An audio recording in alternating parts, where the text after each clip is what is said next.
Oh, Aelred was definitely a patriotic northerner, but his vision extended so far beyond Rivo, and so to his influence and his impact. So the next two papers are going to look on the wider context of Aelred, and the first speaker is Brian Golding, who I'm hoping is still with us. He's been having internet problems, but we have a solution if need be. Brian taught medieval social and economic history at the University of Southampton until his early retirement. And he's best known, or he's very well known rather, for his work on Gilbert of Sempringham and the Gilbertine Order. And he's also worked extensively on post-conquest monastic history and ecclesiastical history of the Norman conquest and Gerald of Wales as well. So, Brian, if you are there, can I welcome you? And if not, I will start to play your talk. Yeah, I am here, Michael, as you can hear, I hope.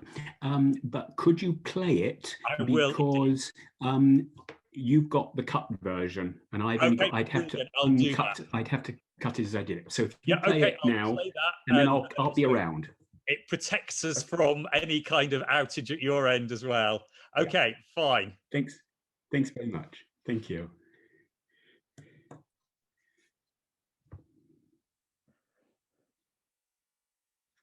I want to start with three things, really.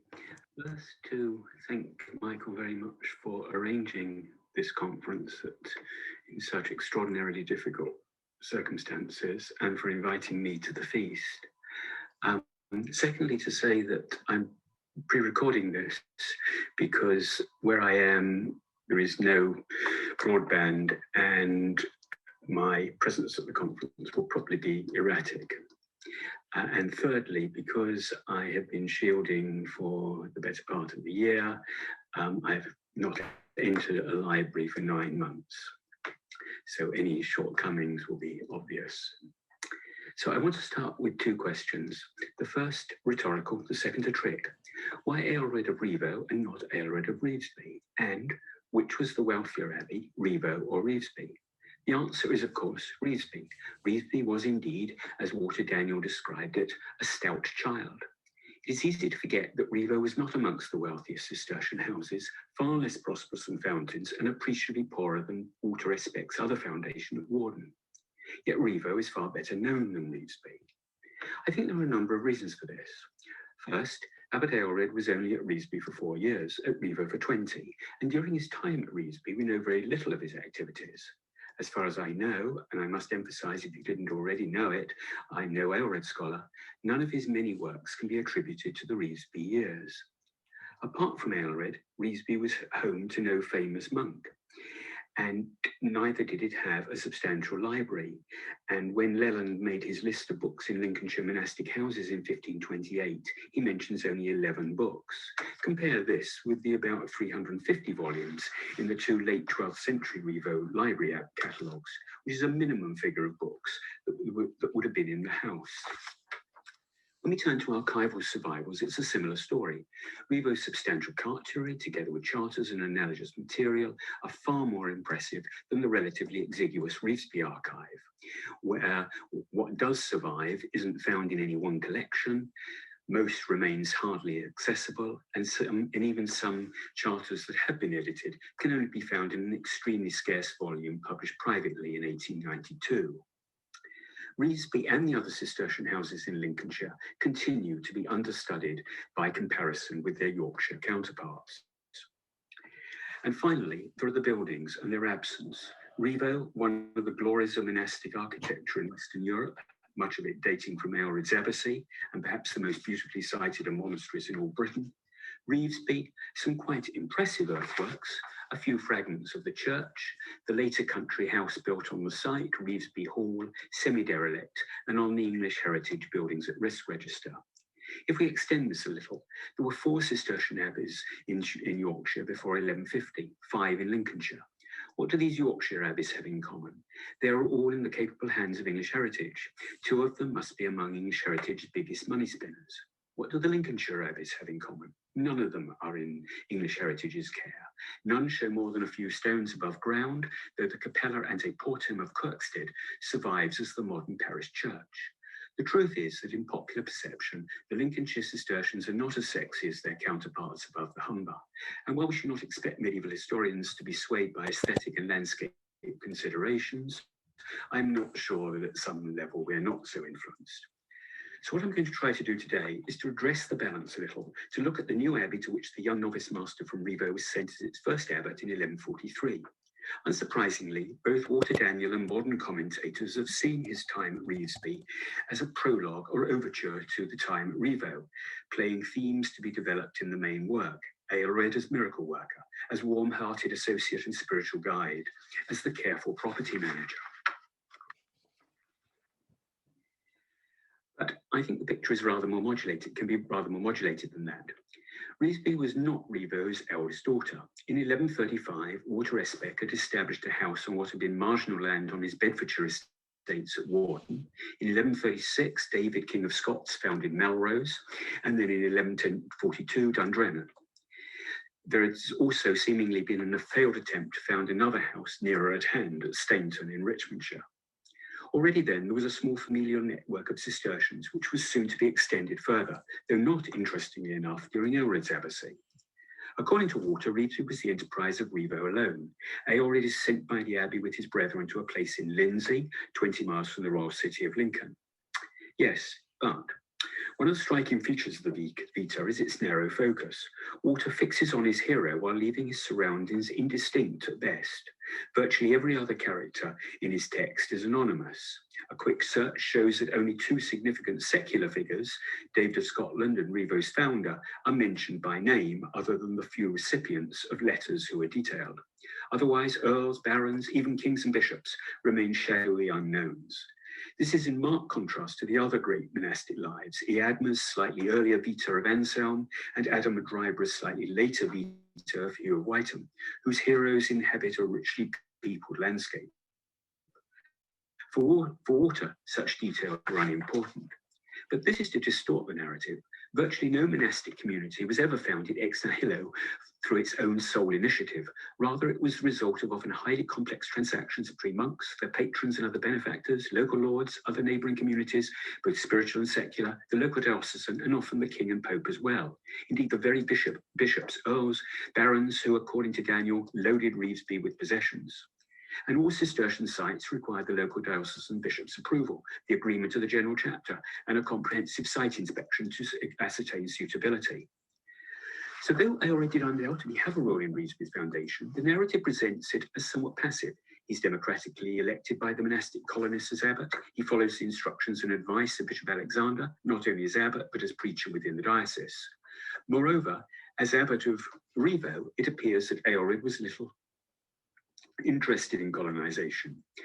No daughter houses were established during his abbacy, and though it might be argued that by the late 1140s, peak Cistercian had been reached, during these years, Fountains, for example, oversaw 3 new communities.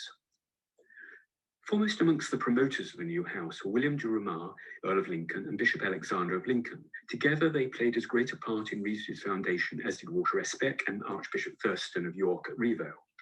Though I think, as I'll try to demonstrate later, that Alexandra was the driving force behind Revesby, I'll start with William and the tenurial world of Lindsey, the northernmost riding of Lincolnshire. Revesby was indeed about 20 miles to the southeast of the royal city, but much more significantly, it was only a couple of miles from Bolingbroke, the caput of William's honour.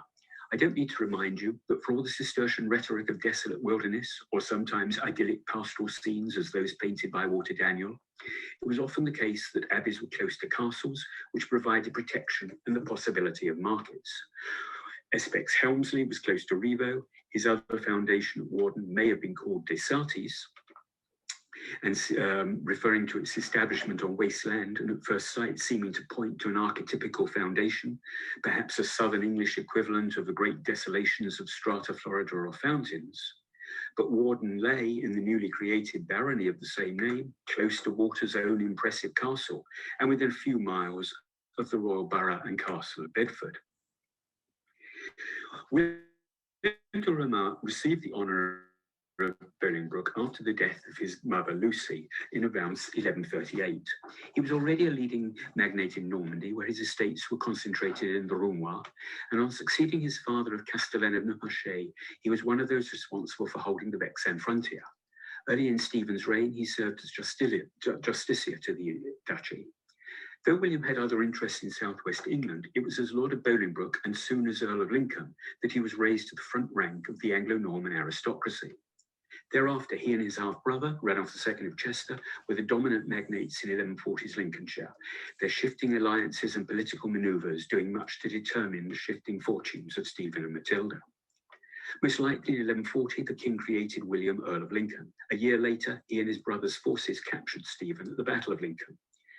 And it was shortly after this key moment in the Civil War that William must have contemplated founding a new monastery, perhaps to emphasize his new status and putting down a marker in the ecclesiastical as well as the secular landscape. Nor must we underestimate the possibility of his own personal piety. It's too easy for us, and I include myself here, to interpret all charitable giving as made for temporal advantage, for earthly, not spiritual profit. Virtually every Anglo-Norman magnate has sometime or other been described, often by me, in that fairly meaningless phrase, conventionally pious. But we do have a little vignette from Roderick Vitalis, which tells us something more about William. He'd been one of the wiser barons who declined to sail with the hotheads in the White Ship. This may have been one providential warning. The other was a serious illness, which persuaded him to amend his lustful life and to found the Priory of Neufmarché in penance. This, too, is a man who left England sometime between 1141 and 1144 to go on pilgrimage to Compostela, which would literally have taken him out of the action for several months, and a man who would end his life as a monk in the monastery he founded. But why an abbey in England? Why a Cistercian abbey? Why Reevesby? The Roumar family had already proved generous benefactors of communities in Normandy, particularly Neufmarché, a dependency of Saint-Ovreur. Later, William was to be a patron of Saint-Ouen, Rouen, as well as Rouen Cathedral, and outside Normandy, Saint-Benoît-sur-Loire. But increasingly, cross-channel magnates had to make a binary choice where to focus their giving. By now, the Channel fault line had opened dangerous cracks in the Anglo-Norman polity. These would only widen as tensions between and within kingdom and duchy proved irreconcilable. William had already rebelled once in a failed attempt to maintain the integrity of his English and Norman estates, but Henry I was having none of it. By the end of the 1130s, William seems to have decided to back the Angevins. He played no further part in Normandy, while his power in England conversely grew. By then, too, the family had an impressive portfolio of spiritual investments. Ivo Tailbois and his wife Lucy had given the manor of Spalding and other property to Spalding, a cell of St. Nicholas Angers, and both William de Roumar and his grandson continued the patronage. William granted churches to Croyland. And before his death, he was also a benefactor of Benedictine Bardsey, Cistercian Kirkstead, and Vorley, Premonstratensian Newhouse, Stixwold Nunnery, the Templars, as well as to Beverley Minster, Kirkstall and Water Priory in Yorkshire, and Cistercian Garendon in Nottinghamshire. Surprisingly, given the close ties between both Aelred and Alexandra with the Gilbertines, the family made no grants to that order. Now, it's difficult to challenge absolutely the prevailing orthodoxy that Stephen's dysfunctional reign was a catalyst for monastic foundations, as prudential and pious motives stimulated lords, both great and small, to ensure their souls and those of their families, and perhaps protect their earthly estates through targeted benefactions. We have Walter Daniel's well-known observation that Aelred accepted land in free alms since he realized that in this unsettled time, such gifts profited knights and monks alike. For in those days, it was hard for any to lead the good life unless they were monks or members of some religious order. So disturbed and chaotic was the land, reduced almost to a desert by the malice, slaughters, and harryings of evil men.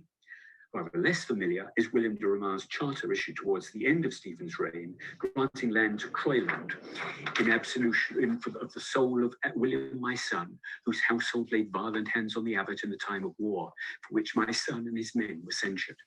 For this act of atonement, a contritional act, of course, encountered elsewhere, for example by Ranulph of Chester, the donor was received into the monks' confraternity. William's son and heir was indeed killed in the latter stages of the war, fighting against the forces of Gilbert de Gand.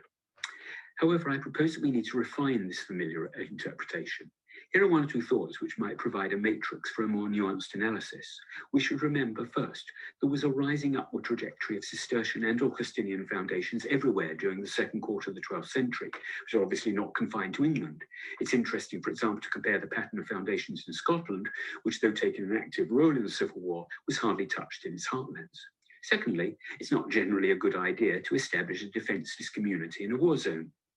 Thirdly, we are perhaps too mesmerized by the chronicler's 19 years of God and his saints' sleep to appreciate the period of substantial widespread warfare didn't begin till 1139, peaked in the 1140s, and by 1146 are considerably, but certainly not entirely abated, though not in Normandy.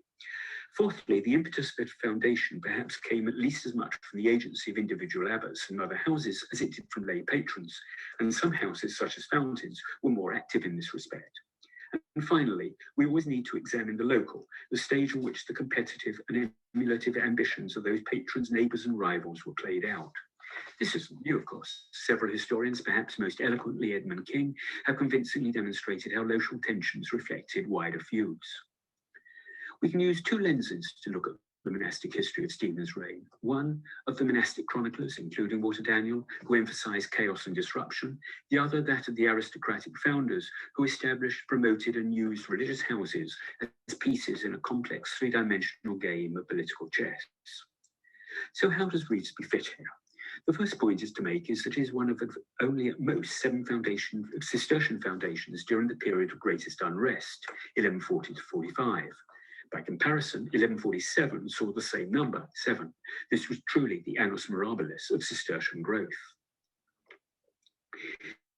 When we turn to monastic plantations more generally in Lincolnshire, a similar picture appears.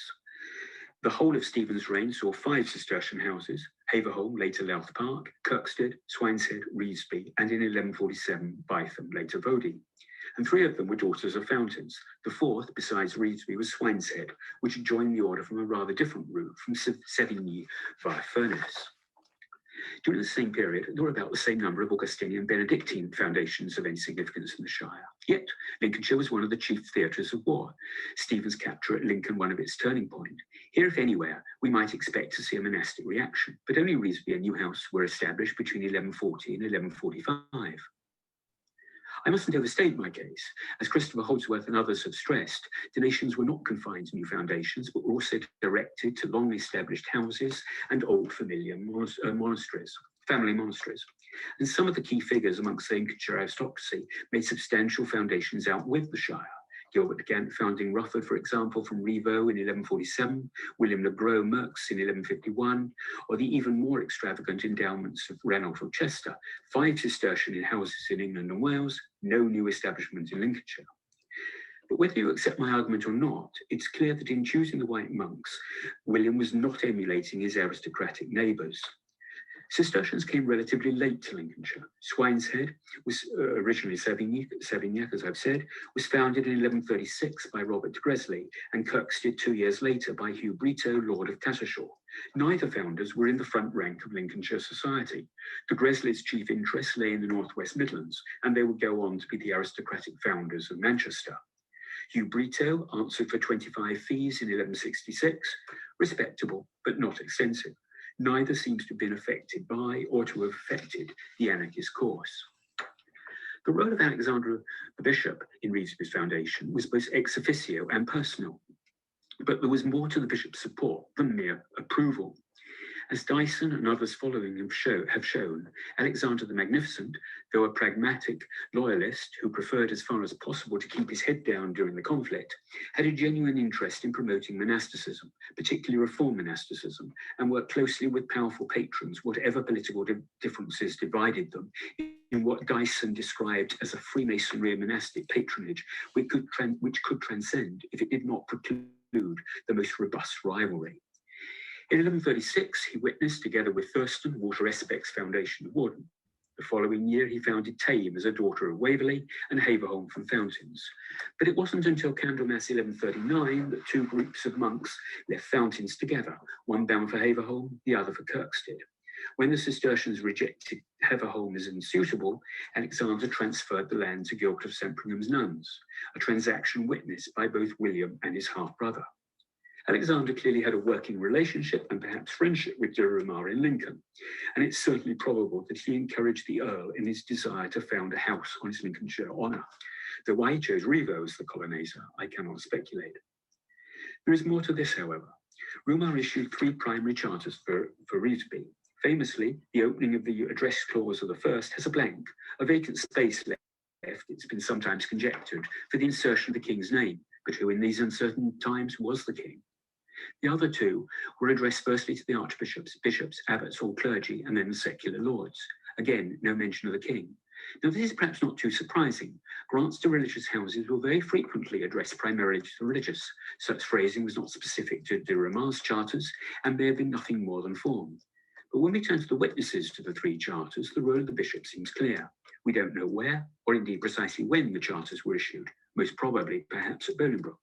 And of course, we mustn't assume that the witnesses were physically present at the transaction to which they bore testimony, but they were certainly considered its appropriate guarantors. In all 3, Alexander is the first witness, followed by William, his archdeacon, and Rested, the chaplain. Further down the list, we find William the Chancellor, 2 more chaplains, and Haco the Dean, though these may not necessarily have been in the episcopal household. Amongst the lay witnesses figure Walter de Ramundeville, the bishop's steward, as well as several more who could be identified as the bishop's secular household. When Aelred arrived in 1143 at Revesby, he encountered a very unfamiliar world: physical, social, economic, seigneurial, and indeed monastic. It was, by medieval standards, a very crowded and densely churched landscape. From the beginning, negotiation and compromise were essential. It was here, perhaps, that Aelred developed the diplomatic and mediatory skills he was later to deploy so successfully in both temporal and ecclesiastical affairs. Or perhaps Abbot William chose him as the new abbot because he'd already shown an aptitude for conciliation.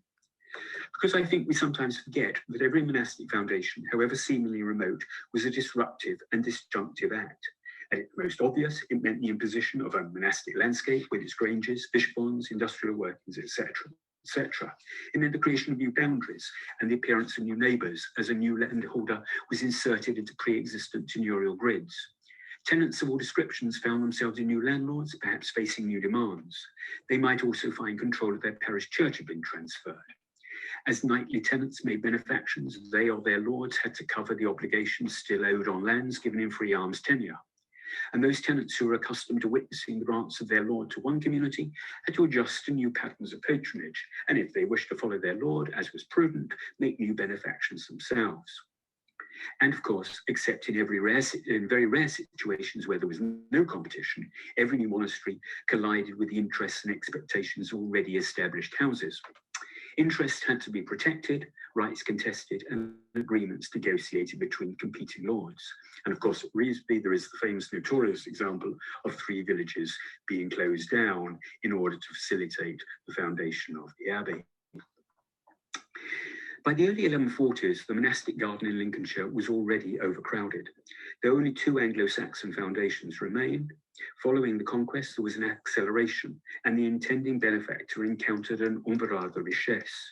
By 1143, a potential donor had a choice of at least 5 more Benedictine communities, 6 Augustinian houses, including Aroasians and Premonstratensians, 2 Cistercian, 2 Gilbertine and 3 other nunneries, 2 hospitals, and 1 Templar commandery, as well as a number of cells belonging to Norman abbeys, which almost doubled the number. This was a competitive monastic world. Yet Revesby went on to relative prosperity.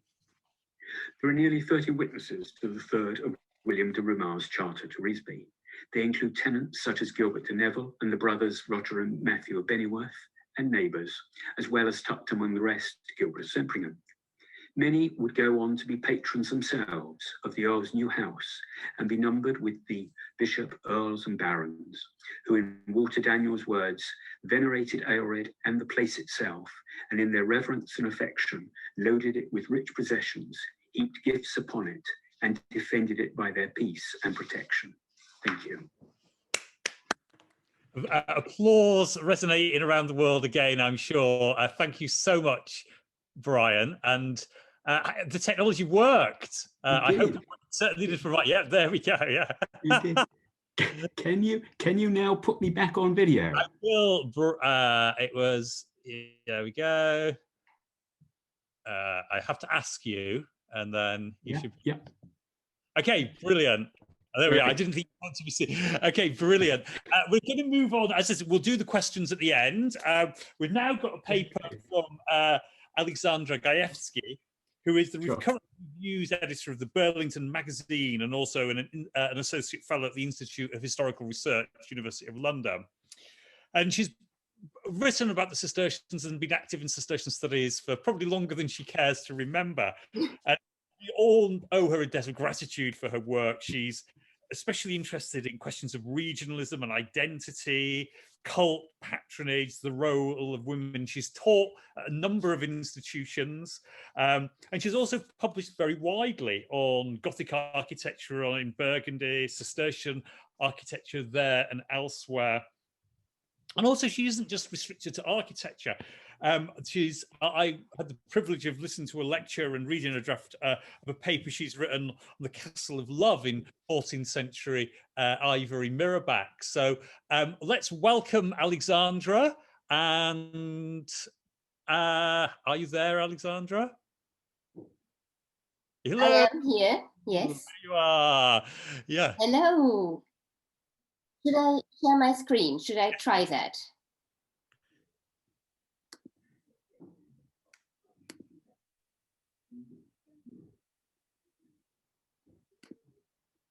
Great. So does it work? It does indeed. I can see it. Oh, it's just minimal. Yep, there we are. You just. It was better before. Use slideshow. I think you need to go to. I am. Should I not do presenter view? It's. I mean, I can see everything at the moment. You see, you're. I can see the slides beneath. Hold on. I just try something. Oop. Is that better? There's just you at the moment. Oh. You more or less had it right the first time. Sorry. Let's try. I'm so sorry. That's I think okay. we have to do this again. We get there. We will. We'll get there. Okay. Right. Now.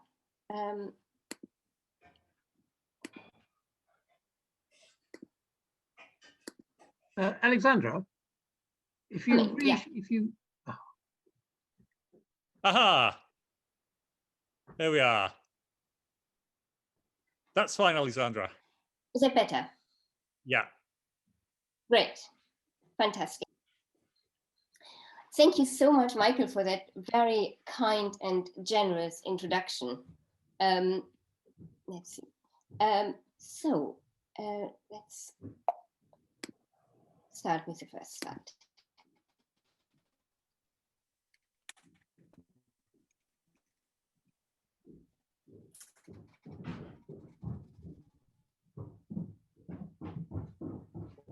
I therefore order you, in the name of Jesus Christ and the Spirit of our God, that you do not delay to write down those thoughts that have occurred to you in your long meditations concerning the excellence of it. The Bernard of the North, in his famous letter, encouraging him, of course, to write the Caritatis. The letter probably resulted from Aelred's visit to Clairvaux on his way to Rome in 1142. And if that is true, Aelred would have been familiar with the abbey, and although the connections between Rivo and the Cistercian mother house were close before Aelred became abbot in 1147, in fact, it is likely that Geoffroy of Aigny came from Clairvaux to Rivo Oh dear. in the early 1130s to help the monastic community establish itself. Nonetheless, the intimacy that existed clearly between Bernard. Oh dear. You cannot hear me? You're back, yeah. Oh, sorry. No, that's quite all right. Sorry. Please continue. Very sorry about this. It was, I think it was your internet connection got a little bit Okay. choppy. I think it's a fairly... Sorry? And so many people are having these problems with choppy internet connections at the moment. So, sorry, please go ahead. So, what I'm trying to say is that the intimacy and the fact that Bernard and Aelred probably knew each other makes Rivo quite a special case. It gives an added dimension, as Peter Ferguson said, to the choices that were made at Rivo when Aelred decided to replace the church and rebuild it with a new one just after 1147. And thus, Rivo is a wonderful case study for studying the French sources in English Cistercian architecture. That study was, of course, pioneered largely by Peter Ferguson in his wonderful 1984 book, and then updated and further substantiated by Harrison. Both Harrison and Ferguson were acutely aware that any assessment of the architecture has to deal with the assertions and assumptions of a previous generation of art historians, especially a body of scholarship written in the mid-20th century. I'm thinking of Hanno Hahn, Karl-Heinz Esser, François Boucher, who were all intent on proving that there had been a standardized plan for Cistercian abbeys and a blueprint for the elevation of the churches. Indeed, with this in mind, the Trappist monk and art historian Anselme Dimier collated a colossal oeuvre of 700 plans of Cistercian churches in all of Europe. I think it took him more than 20 years. However, in 1967, in his final supplement, he conceded, at the end of this long and laborious quest, and faced with the extreme variety of plans that can be found, even in the first centuries of the order, it is difficult to continue to advocate the existence of a specifically Cistercian plan. Just about too juste, he said, can one talk about a Bernardine plan that is found above all in the Clairvaux filiation. Paradoxically, therefore, Dimier's extraordinary achievement contributed to the rejection of the very model he was trying to prove, that of the systematic standardization of plans and elevations. And in fact, that model then gave way to a looser interpretation and more flexible interpretation of the architectural evidence. One of the key results of this was the recognition that there was no ideal Cistercian church. And when there are instances when Cistercian churches adopted forms that are not Burgundian, these do not need to be interpreted in a negative sense as breaches of a rule. That rule did not exist. And this is very much underlined in the two brilliant and very complementary surveys of Cistercian architecture in Europe. We have that, of course, of Terry Kinder and Matthias Untermann. And this is important for Rivo. The traditional comparison for Rivo, and indeed for any other early Cistercian abbey church, is of course Fontenay, another daughter house of Clairvaux. Traditionally, and I come back to this, it has been dated to before 1107 and was thought to reflect, in fact, the early architecture, the early big church of the mother house. Clairvaux itself, of course, like Citeaux, La Ferté, and Morimont, have all been entirely destroyed in the French Revolution. So Peter Ferguson looked very carefully at these plans, and he noted that there are a number of important astonishing how similar the East End with the square East End Chapel and the square transept chapels are to Fontenay. But there's also, of course, important differences, as Peter and Stuart have shown, especially this projecting flanking chapel to the eastern apse, but also the fact that the aisles are narrower than they are in the very modular plan at Fontenay. Peter and Stuart have therefore proposed to compare Rivo not so much with Fontenay, but with another group of churches that have similar detailing, such as the projecting chapels or the narrow aisles, one of them, Vauclair, also in France, rather than Fontenay. And the same can be shown also, or Peter and Stuart showed for the elevation. Rivo, as you know, has these totally undecorated outer aisle walls, whereas at Fontenay, the aisle walls are rhythmically decorated in a bay system with these semi-shafts attached to the outer walls. And that, despite the fact that Rivo, like Fontenay again, had transverse barrel walls in the aisles, nonetheless, the decoration is really quite different. So I put here Peter Ferguson's reconstruction of Rivo in Architecture of Solitude, which shows these transverse barrel walls very clearly. But then, of course, if we look at the elevation, again, substantial differences. Fontenay has no clerestory and stone barrel vaults, pointed barrel vaults. Rivo has a clerestory, no bay division, and was probably vaulted with a timber vault, clearly, but as Peter and Stuart say, probably with a timber barrel vault, but not a stone vault. So clearly, again, differences, a very bewildering set of similarities and differences.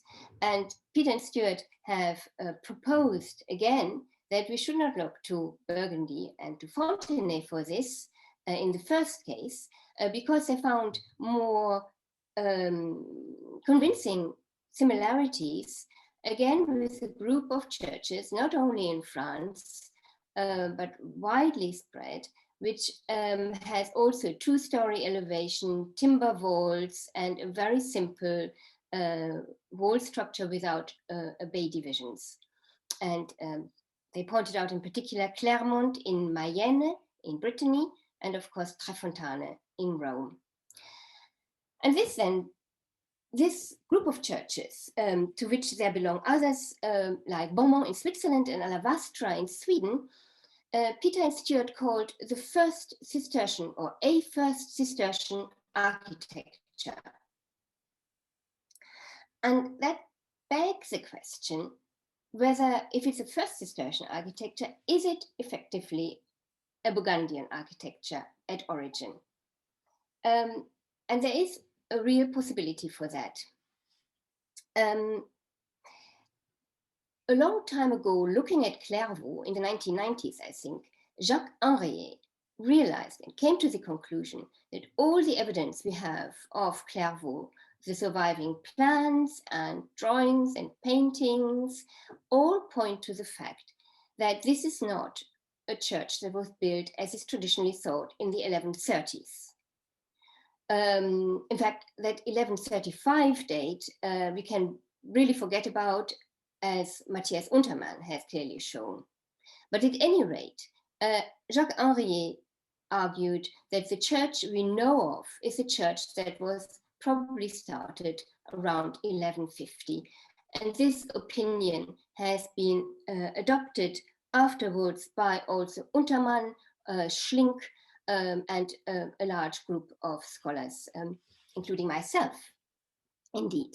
And the same can also be shown for Citeaux, which, as Benoît Chauvin has shown, the church we know from plans and elevations is probably a church that dates to the second half of the 12th century. But that actually means that we have a kind of phantom church here, because there must have been another church at Clairvaux before the first wooden church that we know of, and this church. And there is indeed evidence for that in the hagiographies of Bernard. So there must be an in-between kind of phantom church, and the same true, again, a church we know nothing of in situ. Now that may mean that that phantom church is in fact the church that Stuart and Peter have been looking for and finding elsewhere in France and outside France. And to that can be added the fact that Fontenay has been recently redated. Instead of the traditional pre-1147 date, he suggests a date between 1140 and 65. Although that dating again has been questioned by Philippe Plagneux recently. But on the face of it, there is a case to be made for this first Cistercian architecture actually being the architecture of the mother houses that we have lost. However, there are problems with this argument. And I think there are a number of problems. One of them is that we have no evidence for it, absolutely none. There might be some that's still being excavated. Of course, it might come forward. But there's additional factors. Burgundy, as you all know, of course, had a very vibrant architectural tradition from before 1100, with buildings, abbey churches like Cluny and Paray-le-Monial. And indeed, whatever date we may give to Fontenay, it is very clear, and it has been widely stated, that Fontenay's detailing derives from that architecture. The pilaster shafts here and the half-rounded shafts, of course, the pointed barrel vault. I don't think I have to make a list of things. Fontenay is very much embedded in the local system, in the local architecture, non-Cistercian architecture, and all that we know of Clairvaux, Citeaux, and Moremont also shows this link to local architecture. So if there was an earlier church, it would mean that there had been an absolute turnaround around 1140 when they turned to local architecture. I think on the balance of things, on the balance of evidence, I would say that this first Cistercian architecture is not a Burgundian architecture.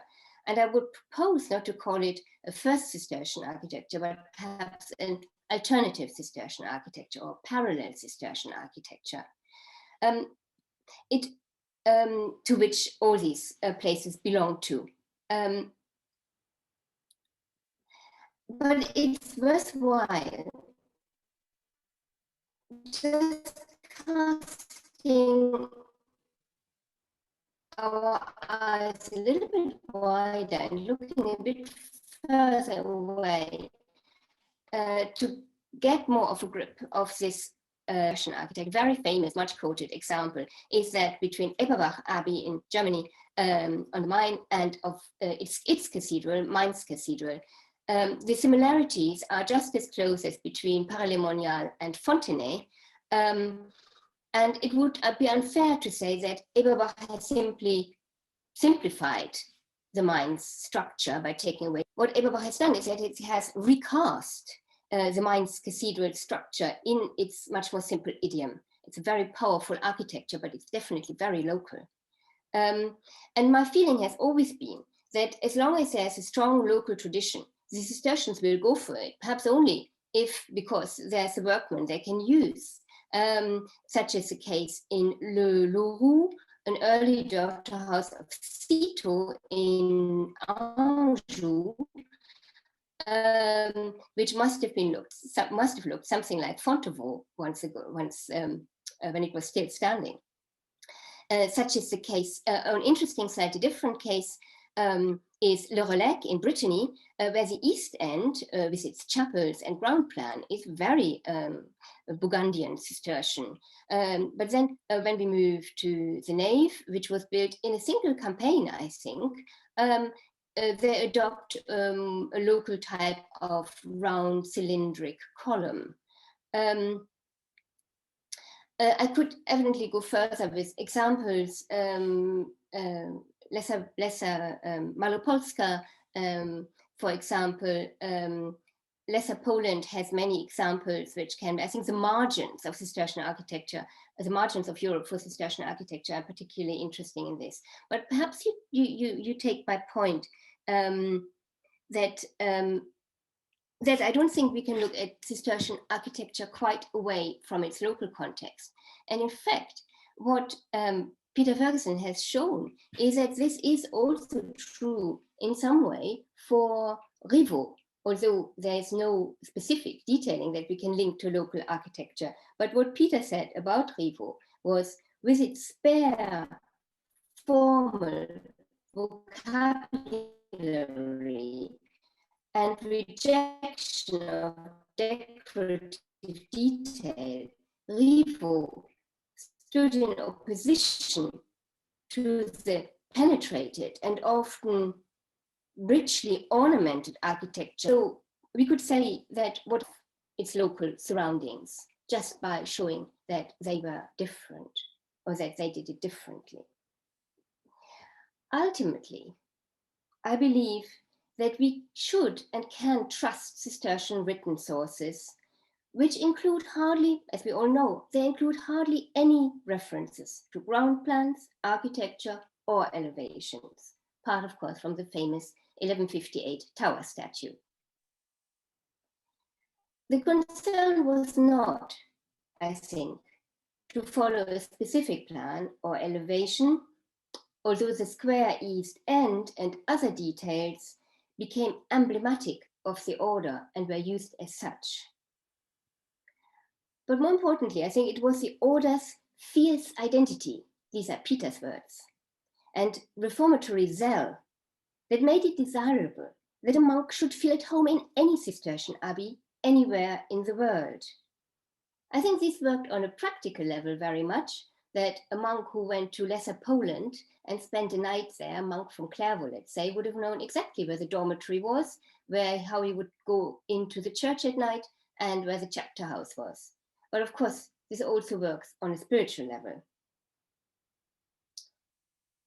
It was of urgent necessity to the Cistercians, and this comes out in the writings of Bernard himself, especially also of William of Saint-Thierry, and of course of Aelred, urgent necessity in order to protect their souls of their environment should not attract curiosity. And it's not just the curiosity, which has been very much highlighted in scholarship, but it's also that the outward appearance should reflect the poverty of Christ, just like their souls. This spiritual harmony between the inner and the outer self, which together makes the Cistercian identity, also needed to project outwards, so that the people of the world, this is of course a term that Arnold of Bonneval puts in Bernard's mouth in the Vita Prima, so that the people of the world would not misjudge the order. Aelred must have felt that his new church at Rivo achieved the objective with its references to Burgundy, perhaps to another reformatory architectural strain in the order, but most of all with its overall simplicity and austerity, a relative simplicity and austerity. Thank you. Thank you, Alexandra.